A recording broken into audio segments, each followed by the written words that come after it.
yeah. I think it's important. Let's define rap then, like as an actual genre.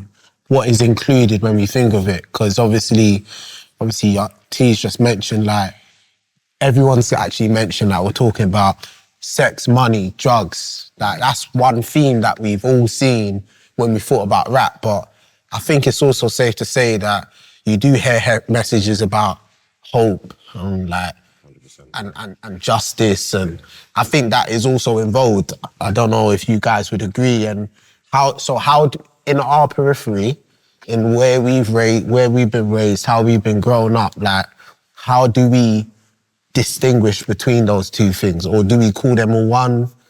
What is rap? How would you describe it?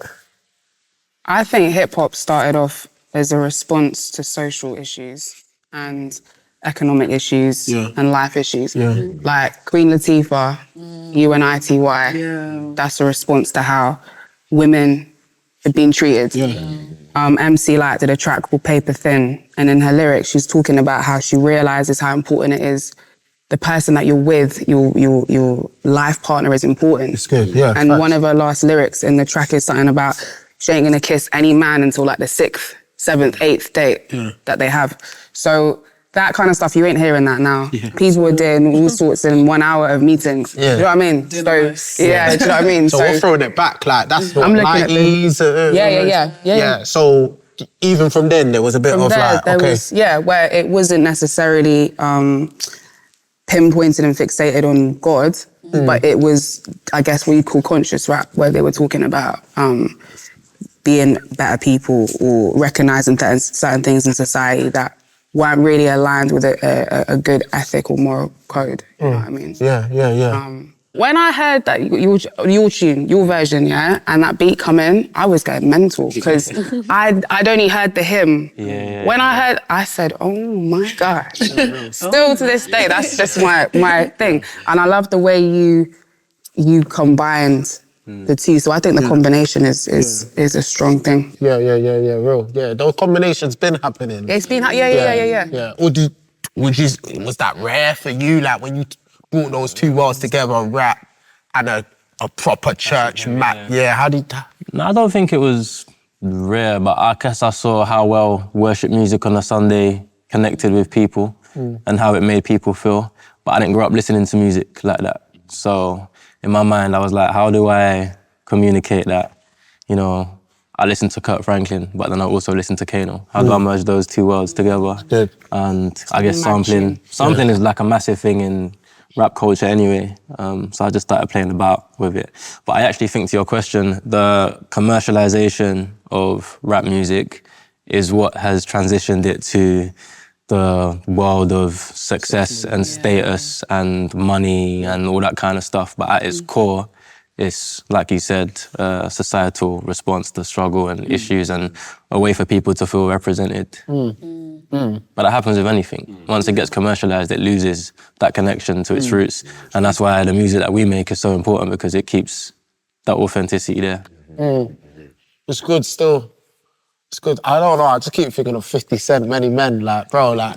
big tune. Bro, when I was younger, it's rare, because for me coming up, I don't know, American music hit me first. You know what I mean? It was more later than I started hearing Ross, Gets, all of these, but 50 Cent, I don't know how I got that album in front of me, and I'm hearing him talk about, you know, many men wish death upon me, and it's like, he's saying a prayer, but at the same time, I'm like, bro, my man got shot 9 times, though. 9 times. So when I think about it, it actually was in my periphery, like, people that have faith.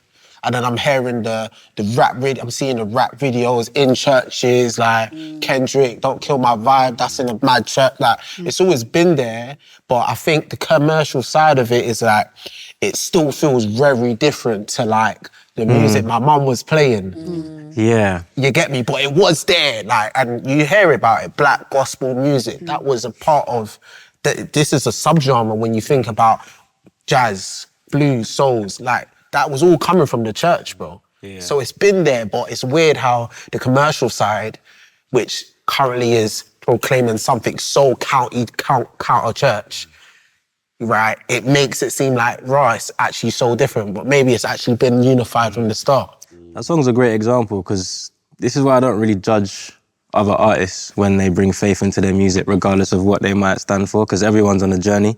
And as much as I think we have a responsibility to, you know, be honest and put out a message that seems like coherent, Many Men's a great example because 50 Cent, he's battling in that song. Facts. He's saying lyrics like, in the Bible it says, what goes around comes around. But the man's also been struck. Put my man down. That's what you were saying, it's the trauma with you actually want to better your life. And I think it's fine to document that in real time. Do you know what I mean? You don't have to be perfect before you talk about Jesus in your music. You know? But do you know what's difficult, About a month ago, the radio was on, me and my husband were in the kitchen, and this tune come on. So I started twerking on my husband because it was that kind of tune. I wasn't ready for that. But sorry. Never prepared me. But here's the thing. Come on, man, this is real life. Real life. Really.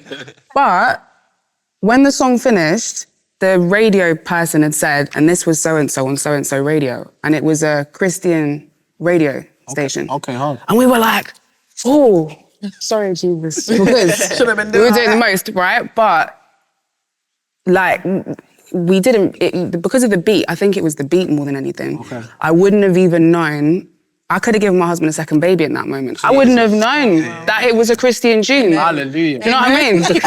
So it was one of those things where a month later I heard the tune again on the radio and I ran to the radio to listen to the lyrics. And the lyrics, granted, were about God. It was about praising God and walking up in the place and no weapon can prosper. But you wouldn't know because of the beat. So it's difficult because that beat's either going to take you to a club or give you a second or first child. Yes. Do you know what I mean? So is it real life? It's difficult. So what made you wrestle with that? Is it your lifestyle or that music itself? Because I hear someone's trying to do something for God, clearly. But then is there a fine line? Because that beat isn't making me feel the presence of God. It's making me want to do something I shouldn't be doing.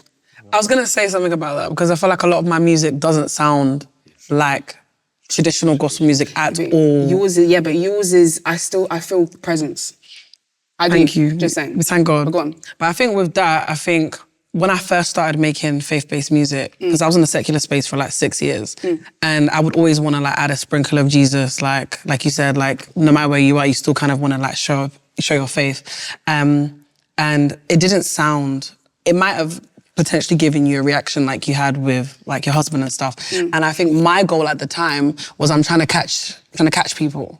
Yeah, true. I'm trying to catch you first. I don't want you to think I'm talking about God initially. I want you to think you're about to hear some next banger. Yeah. And then I'm gonna catch you, I'm gonna convict you mid-pre. Do you understand? That was my goal. And I was intentional about that. Makes sense, so I think even the person that made that song, I don't know the song, but that could have actually been their intention. That they want to catch you first, because you need to understand that you had that experience, you went back, and you're telling it now. Whatever song that is, we need to know, like, it did what it needed to do. Yeah. Even though it didn't do it in the way that you expected it to, it still did what it needed to do. And for me, like, that's my, like, approach when I make music. I'm like, I don't want you to think off the back, it's a praise song. I don't want you to think off the back, it's about God, because when I was trying to get closer to God, that's not what drew me in. I wasn't going back to listen to Kurt Franklin's albums. That's true. I wasn't going back to listen to Fred Hammond's albums. Now I am, but at that time I wasn't. So I needed people like myself to do something like that. Yeah.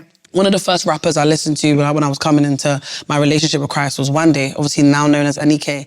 And her songs were just jumping. I was like, who's this? Like, this is lit. I ain't never heard no girl on a rap song that ain't naked, that ain't talking about rubbish. Yeah, true. And it's lit. Like, the replay value was crazy, still crazy. Shout out to Anike, she's amazing. But yeah, that's rare. And again, she drew me in, not with necessarily Bible verses or hymn vibes or anything that reminded me of the church. She was just herself. And I think, go back to what T was saying about, it's just an expression. Like, your music is an expression of your experience and what you're going through. And maybe in her mind, I'm walking with God, but I'm turned. And I still want to showcase that and reel people in. Do you think there's a fine line at all? Or... I don't think there is. I think you know where you're coming from, you know what you're trying to do.